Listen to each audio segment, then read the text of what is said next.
Il y a un changement en train de se produire. Vous pouvez le sentir, n'est-ce pas? C'est quelque chose de puissant, quelque chose qui change la vie et qui se passe déjà en vous. Maintenant, pas demain, ni un jour lointain, mais maintenant. Le moment où vous acceptez vraiment, c'est là que commence le miracle. Mais comprenez bien, le miracle n'est pas quelque chose que vous attendez passivement, c'est quelque chose avec lequel vous vous alignez activement. Vous ne l'attendez pas, vous le devenez. Imaginez la vie que vous désirez. Ressentez la joie que cela vous apporte, le soulagement, la certitude. Ce que vous vivez maintenant dans votre imagination n'est pas une fantaisie, c'est la réalité en devenir. Et bientôt, le monde devra rattraper cette vision. Il n'est pas nécessaire de supplier, de poursuivre ou de lutter. Votre seule tâche est d'embrasser pleinement le sentiment de désir accompli. Marchez avec la confiance que ce que vous désirez est déjà en train de se frayer un chemin vers vous. Le doute est la seule chose qui retarde. La peur est la seule chose qui bloque. Mais la foi est la force qui ouvre le chemin. La foi ne se demande pas si, la foi c'est quand. Et ce quand est toujours maintenant. Tout est en train d'être réorganisé pour votre bien. Les personnes, les circonstances, même les obstacles dits, tout change en votre faveur. Alors, ne vous inquiétez pas pour ce qui n'est pas de votre ressort. Votre travail est de savoir, de croire et de recevoir. Alors, préparez-vous. Un miracle qui change la vie n'est pas quelque chose qui arrive. Il est déjà là. Entrez ici et réclamez-le, et regardez le monde se plier à votre conviction intérieure. Tout ce que vous avez jamais désiré, tout ce que vous avez toujours voulu, existe déjà dans le royaume invisible. Ce n'est pas séparé de vous, ni quelque chose que vous devez poursuivre ou pour lequel vous devez lutter. Il attend simplement que vous reconnaissiez sa présence, que vous l'acceptiez comme réelle en vous. La clé pour dévoiler cette réalité cachée est votre imagination. Votre imagination n'est pas juste un outil pour des rêveries ou des fantasmes oisifs. C'est la porte par laquelle les miracles entrent dans votre vie. Réfléchissez à cela. Votre imagination est la porte d'entrée des miracles. Tout ce qui a été créé, chaque invention, chaque chef-d'œuvre, chaque grande réalisation, a d'abord existé dans l'esprit de quelqu'un avant de prendre forme dans le monde physique. Un bâtiment est d'abord conçu dans l'esprit de l'architecte. Une chanson est entendue pour la première fois dans le cœur du compositeur. Un destin est d'abord imaginé avant d'être vécu. Et il en va de même pour votre miracle. Ce n'est pas quelque chose qui attend d'être remis par le destin ou la chance. C'est quelque chose qui doit être revendiqué à travers votre monde intérieur. Lorsque vous fermez les yeux et vous voyez déjà en possession de ce que vous désirez, vous participez au même processus qui amène toute chose à l'existence. Le moment où vous vous permettez de ressentir pleinement la joie, le soulagement, la certitude d'avoir ce que vous voulez, ce monde invisible commence à prendre forme autour de votre supposition. Vous ne le voyez peut-être pas encore avec vos yeux physiques, mais cela ne signifie pas que ce n'est pas réel. Tout comme une graine plantée dans le sol doit grandir sous la terre avant de percer la surface, de même, votre miracle doit se dérouler dans l'invisible avant de devenir visible. Le doute est la seule chose qui vous sépare de cette manifestation. Lorsque vous entretenez des pensées de manque, lorsque vous vous demandez si vous êtes digne, lorsque vous laissez la peur s'insinuer, vous fermez la porte à ce que vous demandez. Votre imagination ne doit pas être un lieu d'hésitation et d'incertitude. Elle doit être l'endroit où vous vivez comme si le miracle était déjà survenu. Ne attendez pas que les circonstances confirment votre croyance. Le monde extérieur n'est qu'un reflet de votre état intérieur. Et si vous continuez à vous voir en manque, en attente, en espérance, alors le monde continuera à refléter cette attente. Mais si vous osez marcher dans le sentiment d'avoir déjà reçu, si vous osez supposer la vérité de votre désir avec une certitude absolue, alors le monde sera forcé de se remodeler pour correspondre à votre vision intérieure. Voilà pourquoi tant de personnes restent coincées dans des cycles de désir, de frustration et de déception. Ils croient seulement ce que leurs sens leur disent. Ils regardent leur réalité actuelle et la laissent dicter ce qui est possible. Mais l'esprit éveillé sait mieux. L'esprit éveillé n'attend pas de preuve. Il crée la preuve. Il ne demande pas de signe, il devient le signe. L'esprit éveillé comprend que l'imagination est plus puissante que toute force extérieure, parce que c'est l'origine de toute réalité. Le matin, ces questions ne sont pas à prendre à la légère. Elles constituent le plan de votre transformation. Lorsque vous incarnez la version de vous-même qui possède déjà ce que vous recherchez, le monde n'a d'autre choix que de refléter cette supposition. La plupart des gens pensent qu'ils doivent d'abord recevoir avant de pouvoir ressentir de la gratitude, de la joie ou du soulagement. Mais c'est en réalité l'inverse. Vous devez d'abord ressentir comme si c'était déjà arrivé, et ensuite cela se produira. Ce n'est pas question de faire semblant ou de se tromper soi-même. Il s'agit de reconnaître que ce que vous assumez être vrai en vous doit devenir vrai dans votre monde extérieur. Pensez au moment de votre vie où vous étiez absolument certain de quelque chose. Peut-être y a-t-il eu un moment où vous saviez juste que les choses allaient bien se passer, et c'était le cas. Ce sentiment de certitude n'était pas basé sur une preuve externe, mais sur une conviction intérieure qui a façonné la réalité elle-même. C'est cette même certitude que vous devez apporter à votre miracle. Vous n'avez pas besoin de savoir comment cela se déroulera. Ce n'est pas votre préoccupation. Votre seule responsabilité est de rester ferme dans votre supposition que c'est déjà accompli. Imaginez un acteur qui se prépare pour un rôle. Il ne se contente pas de réciter des répliques, il devient le personnage. Il adopte la posture, l'état d'esprit, les émotions. Il vit comme s'il était déjà cette personne. Et ce faisant, il crée une réalité si convaincante que les autres y croient aussi. Vous devez faire de même avec l'état désiré. Si vous cherchez l'amour, vous devez vous comporter dans la vie comme quelqu'un qui est déjà profondément aimé et chéri. Si vous désirez l'abondance financière, vous devez vous comporter avec l'aisance et la confiance de quelqu'un qui est déjà riche. Si vous cherchez la guérison, vous devez vivre dans la plénitude de celui qui est déjà bien portant. Chaque pensée, chaque émotion, chaque action doit s'aligner avec cette réalité. Cela ne signifie pas ignorer les circonstances ou faire semblant que les défis n'existent pas. Cela signifie refuser de leur donner du pouvoir. Cela signifie savoir que ce qui est vu est temporaire, mais ce qui est supposé est éternel. Vous ne réagissez pas à l'ancien, vous persistez dans le nouveau.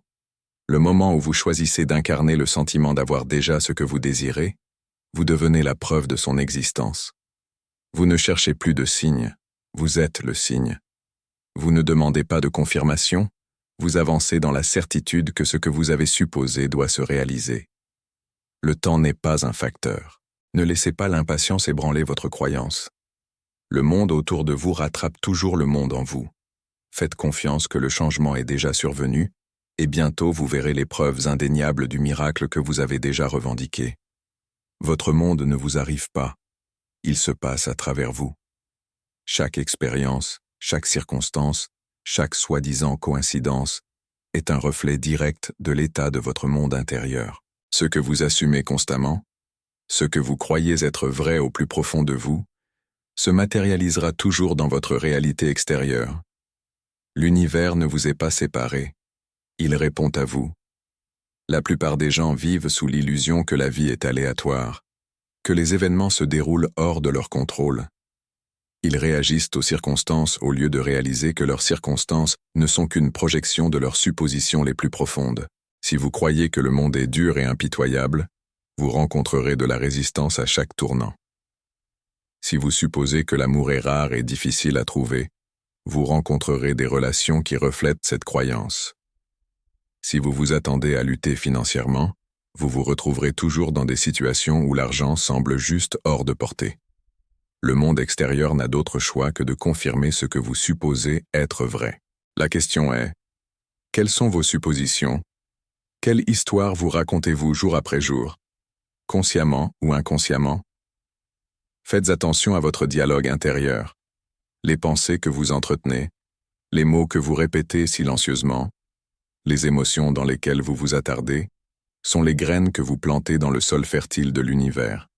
La foi, d'un autre côté, est la clé qui ouvre toutes les portes. C'est la certitude que ce que vous cherchez est déjà à vous, même lorsqu'il n'y a aucune preuve physique. La foi, ce n'est pas espérer, ni souhaiter, c'est savoir. C'est entrer dans l'état où vous avez déjà, où vous êtes déjà, où vous vivez déjà dans la réalité de votre désir. Le moment où vous vous détachez du doute et vous vous attachez pleinement à la foi, l'univers commence à travailler de manière qui semble miraculeuse pour ceux qui ne comprennent pas ce principe. Beaucoup de gens luttent parce qu'ils essaient de forcer les résultats. Ils s'obsèdent sur la manière dont les choses vont se dérouler. Ils analysent chaque scénario possible, s'inquiètent du timing et vérifient constamment les signes de progrès. Ce besoin de contrôle est enraciné dans la peur. Ils suggèrent qu'ils ne croient pas vraiment que leur désir est en chemin. Ainsi, ils ressentent le besoin d'intervenir, de manipuler les circonstances, de pousser les choses en avant par la force plutôt que par la confiance. Mais les miracles ne viennent pas par le contrôle, ils viennent par l'abandon. Lâcher prise ne signifie pas abandonner. Ça ne veut pas dire que vous ne vous souciez plus. Cela signifie que vous relâchez l'anxiété, la peur, la vérification constante, et vous entrez dans la certitude absolue que votre désir est déjà accompli. Vous n'avez pas besoin de courir après ce qui est déjà à vous. Vous n'avez pas besoin de supplier pour ce qui vous a déjà été accordé. Vous n'avez pas besoin de chercher des signes quand vous êtes la preuve. Imaginez que vous avez passé une commande dans un restaurant. Une fois que vous avez dit au serveur ce que vous voulez, vous inquiétez-vous de savoir si la cuisine va préparer votre plat? Continuez-vous à demander au serveur si le chef a commencé à cuisiner? Doutez-vous que le repas arrive? Non. Vous vous détendez, vous vous asseyez et vous attendez votre plat parce que vous savez que le processus est en mouvement. C'est ainsi que fonctionne la foi. Vous passez votre commande par votre imagination, par votre croyance, par votre supposition. Et ensuite, vous faites confiance. Vous lâchez prise sur le besoin de contrôler chaque détail parce que vous savez que cela est déjà en préparation pour vous. Se détacher du doute n'est pas quelque chose que vous faites une fois et oubliez. C'est une pratique. L'esprit essaiera de vous ramener à la peur, à l'inquiétude, au questionnement. Vous devez vous discipliner pour revenir à la foi encore et encore. Chaque fois que le doute surgit, rappelez-vous, c'est déjà à moi. L'univers est déjà en train de tout arranger en ma faveur. Je n'ai pas besoin de comprendre comment. J'ai juste besoin de faire confiance. Certaines personnes ont du mal avec la foi parce qu'elles pensent qu'elles ont besoin de voir une preuve avant de pouvoir croire. Mais la vérité est que la foi crée la preuve. L'instant où vous entrez dans une croyance inébranlable, l'univers commence à aligner les personnes, les circonstances et les opportunités pour apporter votre désir à vous. Vous ne le voyez peut-être pas encore se produire, mais cela ne signifie pas que ce n'est pas en mouvement. Les racines d'un arbre poussent sous le sol avant que vous ne voyiez le premier bourgeon. Votre miracle est pareil. Il grandit, même s'il n'est pas encore visible. Si vous voulez un miracle qui change la vie, arrêtez d'essayer de le forcer. Arrêtez de vous inquiéter de quand ou comment cela se produira. Lâchez le contrôle et entrez dans la confiance. Parlez comme si c'était déjà fait. Ressentez le soulagement de savoir que c'est à vous. Avancez dans votre journée avec la confiance tranquille de quelqu'un qui a déjà ce qu'il désire. Parce que l'instant où vous vous détachez du doute et vous vous attachez pleinement à la foi, l'univers n'a d'autre choix que de réaliser votre miracle. Ce que vous voyez avec vos yeux physiques n'est pas l'image complète. Le monde autour de vous est simplement un reflet des suppositions passées, des croyances passées, des états d'esprit passés. Si vous laissez ce qui existe actuellement dicter ce qui est possible pour vous, vous resterez piégé dans le cycle de répétition de la même réalité encore et encore. Mais la vérité est la suivante. Vos circonstances actuelles n'ont pas d'importance. Elles ne sont pas définitives. Elles ne sont pas permanentes. Elles ne sont pas une preuve de ce qui est à venir, à moins que vous ne le permettiez. La plupart des gens vivent comme s'ils étaient à la merci de leur monde extérieur. Ils voient le manque et supposent qu'ils sont destinés à lutter. Ils font l'expérience du rejet et supposent qu'ils ne sont pas dignes d'amour. Ils rencontrent des obstacles et supposent que leurs rêves sont impossibles. Mais c'est la plus grande erreur que l'on puisse faire. L'invisible travaille toujours en votre faveur, façonnant et réarrangeant les circonstances pour correspondre à l'état de votre monde intérieur. Si vous persistez dans la foi, si vous refusez de vaciller, le monde doit s'adapter à votre supposition. Pensez à un arbre en hiver. Ses branches sont nues, l'air est froid et la terre semble sans vie. Si quelqu'un jugeait l'arbre à ce moment-là, il pourrait supposer qu'il est mort. Mais les forces invisibles de la nature travaillent encore. Sous la surface, la vie s'agite, Les énergies se construisent, et bientôt, la saison changera. L'arbre ne résiste pas au processus. Il ne doute pas de sa propre renaissance. Il est simplement, sachant que le printemps viendra. C'est ainsi que vous devez aborder vos désirs. Même si tout autour de vous semble inchangé, même si le monde semble vous refuser ce que vous cherchez, vous devez rester ferme dans votre croyance. Ne vous laissez pas tromper par les apparences. Les forces invisibles de l'univers commencent à se déplacer. Vous ne le voyez peut-être pas encore, mais cela ne signifie pas que cela n'arrive pas. Tout comme l'arbre ne se demande pas si les feuilles reviendront, vous ne devez pas vous demander si votre désir se manifestera. Il le doit, si vous persistez. La plupart des gens échouent non pas parce que leurs désirs sont impossibles, mais parce qu'ils abandonnent trop tôt. Ils ne voient aucun changement immédiat et supposent que rien ne se passe. Ils laissent le doute s'insinuer. Ils vacillent entre la croyance et l'incrédulité et, ce faisant, ils perturbent le processus même qui travaillait en leur faveur. Mais ceux qui persistent, ceux qui s'accrochent à leur vision, quoi qu'il arrive, reçoivent toujours ce qu'ils désirent. Imaginez un architecte dessinant le plan d'un grand bâtiment. Le moment où le design est finalisé, les ouvriers commencent leur tâche. Les fondations sont posées, la structure commence à s'élever et, pièce par pièce, la vision devient réalité. Mais que se passerait-il si l'architecte, après seulement quelques jours, déclarait « Je ne vois pas encore le bâtiment, donc cela ne doit pas arriver » et abandonnait le projet? Le bâtiment resterait inachevé, non pas parce qu'il était impossible à construire, mais parce que le travail a été arrêté avant qu'il ne puisse être achevé. C'est ce qui se passe lorsque vous laissez les circonstances ébranler votre croyance. Le moment où vous persistez dans l'hypothèse que ce que vous désirez est déjà à vous, les fondations sont posées, l'univers met les choses en mouvement. Mais si vous regardez autour de vous et déclarez « Je ne le vois pas encore, donc cela ne doit pas arriver », vous arrêtez le processus. Les forces invisibles qui travaillaient en votre faveur n'ont plus de direction à suivre.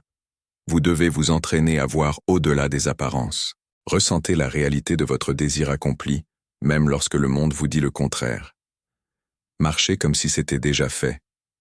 Parlez comme si vous l'aviez déjà reçu. Bougez avec la confiance de celui qui sait, plutôt que de celui qui espère simplement. Les circonstances ne vous définissent pas. Vous les définissez. Elles sont temporaires, malléables, susceptibles de changer à tout moment.